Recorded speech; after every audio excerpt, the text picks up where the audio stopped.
Hello everyone, आज हम कर रहे हैं linkage between reading and writing. तो सबसे पहले इसका इंट्रोडक्शन देखते हैं, फिर मीनिंग समझेंगे और फिर आगे इसके क्या एजुकेशन इम्प्लीकेशंस हैं और क्या इनके बीच में रिलेशनशिप है, कैसे एक दूसरे को इन्फ्लुएंस करते हैं, इफेक्ट करते हैं, तो वो भी डिटेल में करेंगे। तो सबसे पहले इंट्रोडक्शन के अंदर है कि जो रीडिंग है वो एक रिसेप्टिव स्किल है। रिसीव करते हैं हम इंफॉर्मेशन को, जब भी हम कोई चीज़ लिखी हुई है उसको पढ़ते हैं।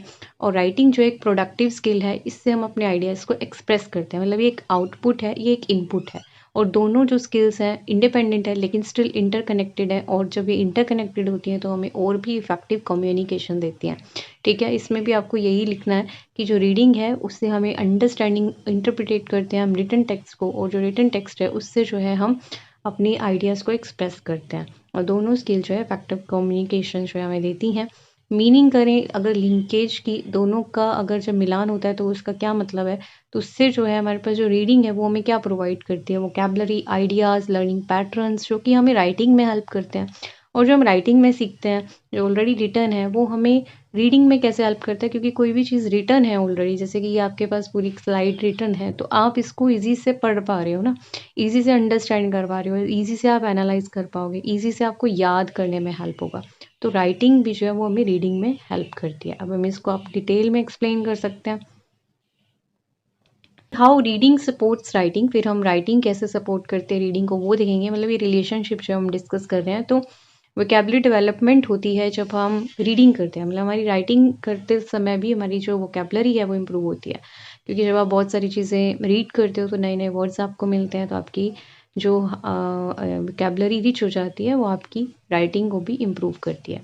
ग्रामर और सेंटेंस जो सेंटेंस स्ट्रक्चर्स हैं वो आपके कहीं ना कहीं बेटर होते हैं। पैटर्न जो है आप ज़्यादा बेटर लिख पाते हो, आपके पास जो फॉर्मेट है लिखने का, जो स्टाइल है वो, क्योंकि डिफरेंट स्ट्रक्चर्स जो है वो आप जो है कहीं ना कहीं यूज़ करते हो, इसलिए फिर हमारे पास आइडियाज़ एंड नॉलेज वो बढ़ता है। रीडिंग प्रोवाइड्स इंफॉर्मेशन, ठीक है, उससे हमें जो है एक इनपुट मिलती है, और जिससे जो है हम बहुत सारे आइडियाज़ क्रिएट करते हैं। ऐसे और असाइनमेंट में जो है उसको हम यूज़ कर सकते हैं, आउटपुट के अंदर यूज़ कर सकते हैं। फिर है हमारे पास जो राइटिंग स्टाइल डेवलपमेंट, इससे जो है students learn different style from authors.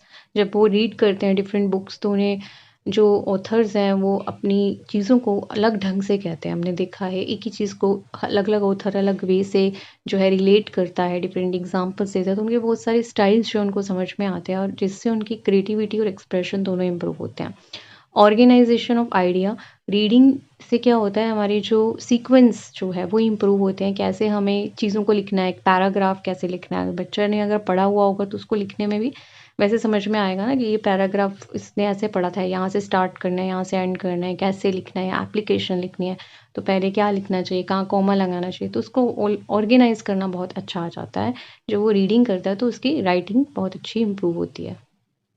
अब जो है राइटिंग कैसे सपोर्ट करती है रीडिंग को, तो बेटर जो है कॉम्प्रिहेंशन, ठीक है, राइटिंग से जो है समराइज कर सकते हैं, इम्प्रूव कर सकते हैं हम, जो हमारी अंडरस्टैंडिंग जो इम्प्रूव होती है। जैसे मैंने कहा कि ऑलरेडी रिटन है टेक्स्ट और उसको आपको पढ़ना है तो कितना ईजी हो जाता है। राइटिंग जो है वो इनकरेज करती है हमारे पास एनालिसिस को और एंड इंटरप्रिटेशन को, इम्प्रूव करती है हमारी मेमोरी को, note making and summaries, enhance retention, और एक्टिव जो है करती है हमारी इंगेजमेंट को, क्योंकि राइट जब आप लिखते हो तो आप देखते हो कि आप सोते नहीं हो क्लासरूम के अंदर, है ना, आप चीज़ों को ज़्यादा बेटर समझते हो। तो जो राइटिंग है वो रिस्पॉन्ड करती है, keep learners actively involve with the text, ठीक है। तो जब आप कोई चीज़ पढ़ रहे हो और साथ साथ उसको नोट डाउन भी कर लेते हो, या नोट डाउन कर रहे हो तो फिर उसको रीड करते हो, तो वो जो है आपको ज़्यादा बेनिफिशियल होती है। तो आपकी मेमोरी जो है वो बढ़ती है, इससे आप उसको ईजी से रिकॉल कर सकते हो।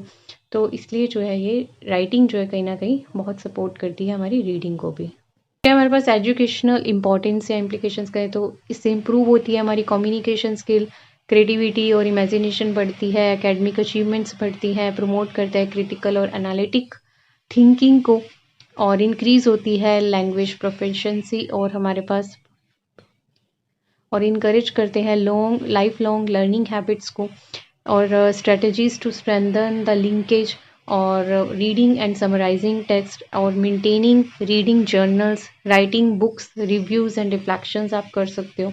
नोट मेकिंग या नोट टेकिंग में भी हेल्प होती है इससे, और स्टोरी कंप्लीशन या फिर क्रिएटिव राइटिंग एक्टिविटीज़ या group discussion followed by return reports, तो इन सब में जो है हमें ये लिंकेज जो है बहुत हेल्प करता है।